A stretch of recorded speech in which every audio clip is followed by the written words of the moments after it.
Hello everyone, today we are going to learn basic Onshape tutorial how to extrude at an angle.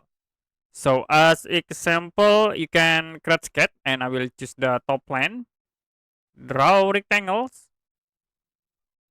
and the next we create again in the rect planes, new sketch.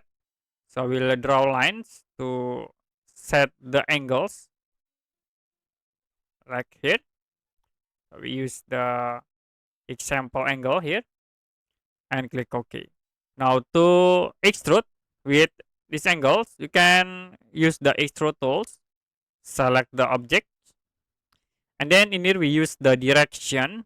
Now you can set for the extrude directions, click on the line. You can set for the dips here, and it will be create the extrude at angle.